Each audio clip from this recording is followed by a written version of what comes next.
Do you feel that your work is reacting all the time to different requests that you get from different teams in your company, like sales, marketing, the executive team, support team, or even the customers directly, and that you are just chasing different ideas, different opportunities based on those requests?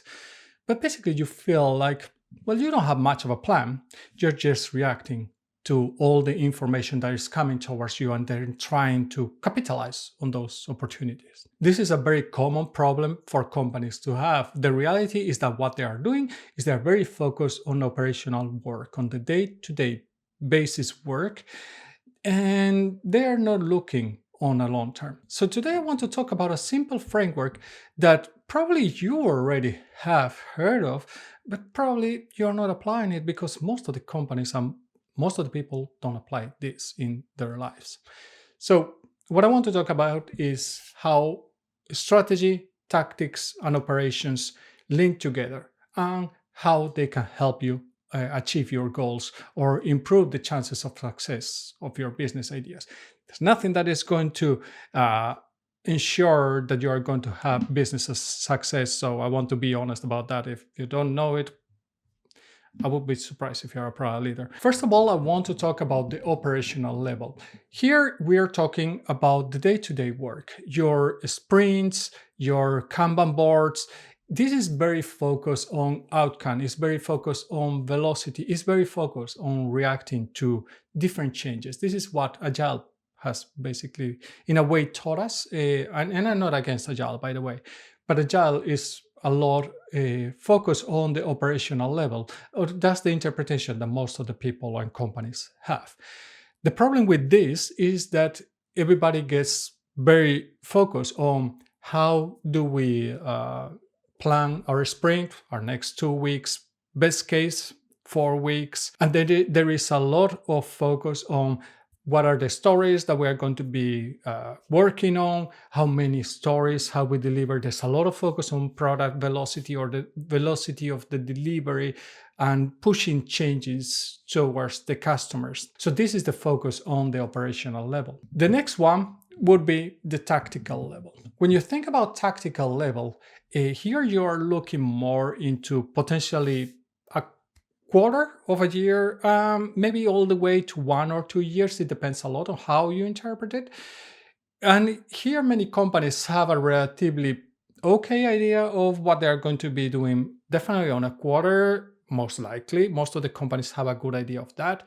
And some of the companies have an idea of what they want to be working on a year, because many companies still do yearly planning on the end of the previous year, and then they try to scope what are the projects that they are going to be working on, and hopefully, ideally, finishing them. That happens sometimes, many times doesn't. In the end, what you are looking here is your midterm planning. You are looking into what are the different projects that I'm going to be working in the areas or the potentially new markets, new industries that I'm going to be entering, and how am I going to be maybe preparing my roadmaps, preparing my the work of my teams to really be able to enter those markets. And finally, you have the strategic level. Here you are looking at a long term. This is very linked, obviously, to your vision. You're looking from scope from 2 to 5 years. Many companies do around a 3-year strategy. And this is something that is reviewed definitely every year. Some companies review it every quarter, which is a little bit too much, in my opinion. But yeah, definitely it's very good to sit down and every half a year, every year, take a look at your strategy goals, and if they stay. What you want to do here is basically, with a strategy, is that you want that your strategy is or your strategy is not just one, but you are probably going to have a handful of them, hopefully not too many, because otherwise you are just diluting yourself. And then you're going to link this to your vision. The idea with a strategy is that my vision is whatever it is, my strategy is going to tell me how I'm going to be achieving that vision. It's a little bit like a staircase in a way. But a strategy also has to define how you win. And this is very key. It is in a way how you are going to be different from other offers, and how are you going to be positioning yourself towards your customers, and also in which areas you are going to be positioning yourself. This can be geographies, it can be industries, it can be many things. So basically, strategies are setting what is the right direction for your team's work, for your company or your business unit. So that was a relatively quick introduction of what operations, tactics, and strategies are. But if you see, what happens here is that many companies are focused on the operations work, and they are very focused on the reactions and the planning of the very short term. But there's very little linkage between the short term and the long term, and even the medium term in many cases.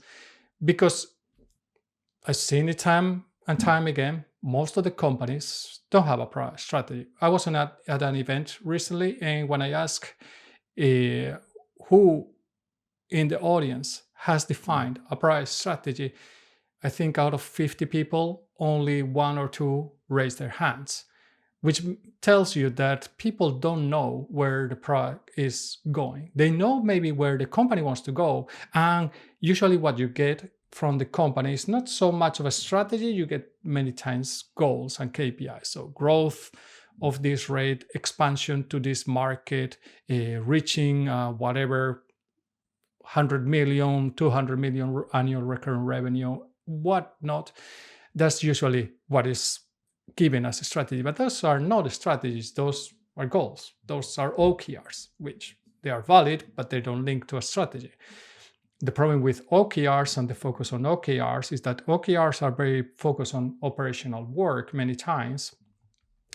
Santa's, unfortunately, very focused on output. We need to build this many we need to build this many features. And nobody is going to tell you this directly usually, but they're going to focus a lot on like the capacity, that the amount of features that we have in the backlog. Is this what we typically have, or should we have less or more? Or when are we going to be ready to deliver? But there is very little on understanding the business opportunity that you are tackling with the different features, whatnot that you're building, and very little linkage to a high-level strategy. The problem with this is that you are just focusing on output. You're just focusing on churning out more and more work, whatever it is, whether it's features, whether it's requirements, it just doesn't matter. You are focused on that, but you are not focused on bringing business impact, which should be your goal. And there are studies that in most of the cases, 80% of what teams are building goes nowhere, because there's no linkage usually to any clear strategies. There's no linkage to any clear high-level goals or long-term goals that you want to achieve in your company. And there has been a ton of focus on being able to be agile, being able to adapt continuously. And then long-term has been kind of lost, and is seen sometimes as waterfallish, which is very far from the truth. I think that Agile is great because even if I have a vision, even if I have a strategy, Agile, what it's telling you, if you think about what really Agile is that I know what I want to achieve. I have a goal, but I don't know what my journey is. I don't know exactly all the steps that I need to build or how to build a solution. And what is exactly the problem that the customers have. Usually, if you don't know the problem, then you're completely lost and you're just shooting blindly. But many times you don't know the problem that well, and you still had to do a ton of discovery. You still had to do a ton of discovering which ones are the best business opportunities. Let's say I have been working in the past in companies that did software for different aspects of construction business. And in construction, you have engineers who are the ones that make sure that the building doesn't collapse, architects that they define the functionality and even the looks of the building, and then construction or contractors who are usually the ones that put together the building. Those are very different type of personas. I might want to do a solution or a product for construction. That doesn't tell me much about the problem. Even if I go to architects, it might be that I still had to do a ton of digging, because it depends a lot on if the architect is working with a housing type of company that does houses, or if they do commercial buildings, the needs of those architects are going to be completely different. So understanding the problem, understanding what are the needs, understanding what are the opportunities, and where potentially you're best positioned to address those opportunities that you see in the market, and how you can take advantage of them and create the best product that you can for your customers. There is very little of this. So the idea here is that you have a framework that it gives you a strategy. I had to understand where I want to go on the long term. I had to understand how I win. And yes, this requires a lot of work to create a proper strategy and a successful strategy. And you will never know that it's successful until you implement it. The idea with Agile is that it's going to help you then over time to be able to see if you are going in the right direction or not. Tactics are going to define then what are your mid-term goals. How am I going to start building a set of features for a set of customers or for a specific need that I had to cover in order to address one of my strategic goals? And finally, then I have the operational work. And here I focus on the sprints, the sprint planning, and how those midterm goals are broken into very small stories that the teams can deliver to the customers.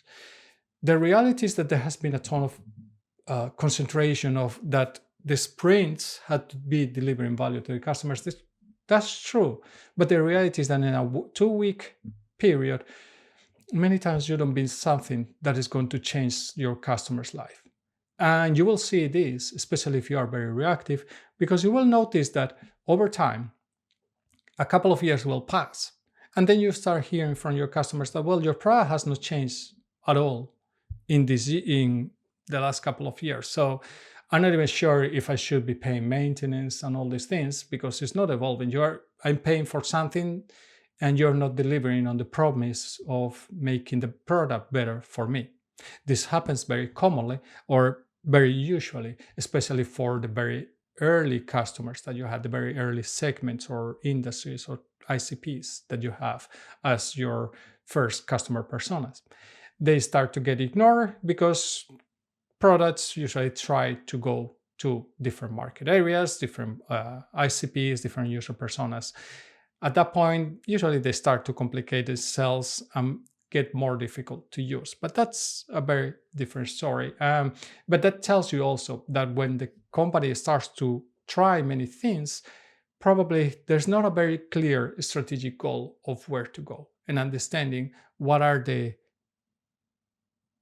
items or what are the different areas that I had to concentrate to really, or that are going to define how I win with my product or with the service that I'm building for my customers. So something that I've used many times with different customers to visualize these strategies, tactics, and operations is something like a KPI tree.